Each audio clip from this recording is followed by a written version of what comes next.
皆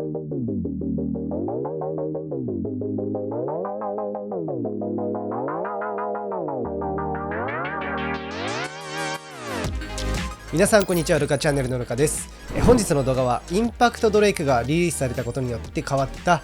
じゃん。はい、今ね僕が実際に使用している 3on3 デッキなんですけども、今回はこちらの紹介を皆さんにしていきたいなと思っております。今回はですね、今からご紹介する 3on3 デッキのカスタムの特徴を、簡単にご説明した上でバトルの映像とともにお届けしたいなと思っております。ぜひですね最後までご覧になっていただいて、皆さんの参考になればね嬉しいなと思っております。そんなわけでそれぞれ3つのカスタムの特徴をねまとめて皆さんにお伝えしていこうと思います。はい、それではねまず1機目こちらになります。ウィザードロット 360B。 はい、こちら安定の回転力と遠心力による粘り、最強のスタミナ性能を持つベイブレードですね。もはや説明不要とは思いつつも改めてね特徴をお伝えします。なんだかんだ最もね安定的なスタミナで1ポイント獲得するためのカスタマイズ。それではその特徴をねお話ししていきたいと思います。まずはですねブレードのウィザードロット、外重心で径が大きくまん丸形状となっております。ブレード側面はですね、使い込むほどに滑らかな形状に育ってアタックのね受け流しも可能となっております。こちらの重量はですね 35g 台となっていて、スタミナタイプとしてはね十分な重量スペックがあると思います。こちらはですね、遠心力で粘れて丸い形状でシュートの技量があればねアタックも容易にいなせるといった、非常にオールマイティなね対応力と持久力があります。それからラチェットは360、もちろんですね960で運用されている人もいるし、絶対的にねこれがいいというものはないんだけれども、個人的にはね360の方が相手にぶつかった時に、姿勢を崩しに行きやすいのかなっていう感覚です。そして最後はですねビットの B、 ボールビットですね。やっぱりスタミナ軸として同回転最強は相変わらずボールビットかな。姿勢を崩して傾いても持続した回転をするし、シュートの仕方によってね様々な軌道で相手のアタックをね回避する動きができます。こちらのネガティブポイントは今の環境だと左回転のコバルトドラグーンエレベートによって送り合いでね結構苦戦するのかなと思います。単純にバランスよくベイを組み上げるだけでも厳しくなってきていて、大きく弾かれてスタミナを削られたりオーバーされたりと、そういった失点が1回でもね発生すると、途端にピンチだなっていう状況がよくあります。コバルトドラグーンエレベートも精度がねますます仕上がってきていますので、今読み合いによって有利不利がね決まってしまう状況もあるんじゃないかなと思っております。続いて2機目はこちら、コバルトドラグーン 560E。 はい、こちらワンベイとして今ね大会でも使用率高くなっております。この特徴をねお話ししていきます。ご存知唯一無二の左回転ブレード、全てのベイブレードに対して送り合いができます。重量はですね 37g 台あって、今の環境で存在する高重量のブレードと、大きなね大差はありませんと。ブレードはですね先端が分厚い4枚のアッパー刃による高い弾き性能によって相手の姿勢を崩すねメリットがあります。そしてラチェットは560で低重心かつ遠心力でアタックに弾かれても姿勢を戻しやすい印象がありました。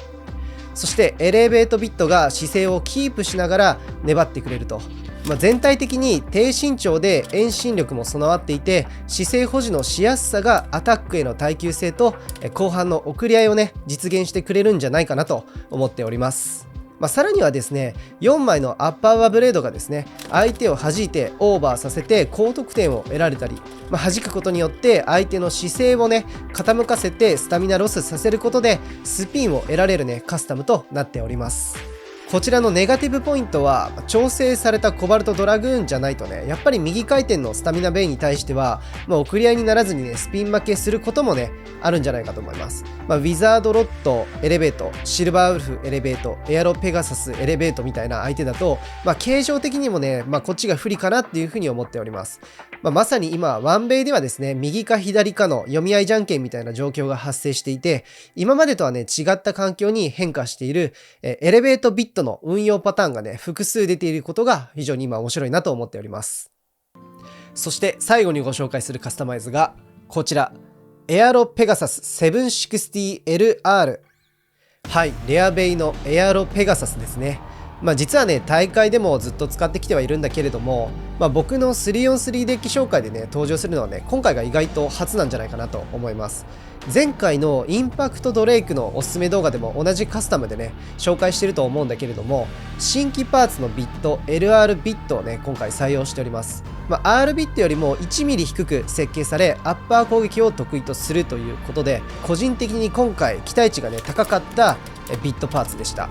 既存の R ビットも優秀なパーツではあったんだけれども、姿勢を崩すと傾いて立て直しにくいっていうね、デメリットがねあったと感じていて、今回そんな R ビットの軌道を再現しつつ、低身長で姿勢保持のしやすさがね良かったなと思った要素です。こちらブレードのエアロペガサス、ビジュアルはですね、ダブルメタルコートを施していて非常に美しく、かつ重量も 38g 台と、レアベイだけにねスペックの高い仕上がりになっております。真横から見ると緩やかな面から出っ張った面で構成された3枚刃ブレード形状によって、アタック力もありつつ、いなし性能でアタックベイに対してディフェンシブにスピンも取れるねメリットがあると。でラチェットを760にすることによって低重心で姿勢保持してくれて、安定感がより増した印象があります。でLR ビットにすることで、通常の R ビットよりもエクストリームダッシュの加速力が速くなったね感覚があって、よりアタックとしても個人的にはね使いやすくなったんじゃないかなと思っております。まとめるとですね、アタックベイに対しては形状有利でディフェンシブにスタミナで勝てるメリットがあるし、あとはシンプルに重量感あるアタックで相手を弾き飛ばすことも可能ということで、アタックからディフェンスまで幅広くね対応できるカスタマイズ構成となっております。はい、今回はですね、僕が今使っている新しい 3on3 デッキのカスタマイズを皆さんにお伝えしていったんですけども、今回の動画皆さんいかがだったでしょうか。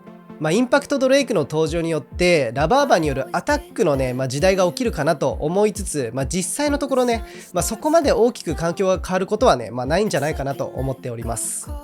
やっぱり今の状況ですと、スタミナタイプがなんだかんだ安定してそうですし、もはやね既存のディフェンシブな性能が高いベイが多いので、ドランバスターみたいな、ベイがね、さらにそのドランバスターを超えるようなベイが出てこないと、アタックタイプはね今かなりしんどいのかなと思っております。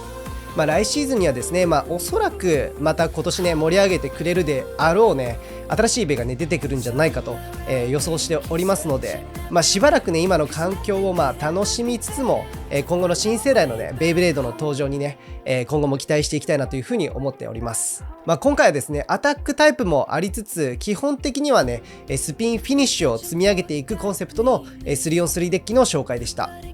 ぜひ皆さんもですねおすすめの 3on3 デッキ、おすすめのカスタマイズあればねコメント欄に教えていただけるとめちゃめちゃ嬉しいです。はい、ということで今回この辺で動画を終わりにしていきたいなと思っております。このルカチャンネルではですねベイブレード X の最新情報や商品レビュー、それからイベントに行った際の映像、そしてシネマティックなベイブレード X の映像表現もやっておりますので、ぜひチャンネル登録と高評価よろしくお願いいたします。それではまた次の動画でお会いいたしましょう。ルカチャンネルのルカでした。バイチャ。Somewhere out there, keep searching everywhere, 'cause nothing could ever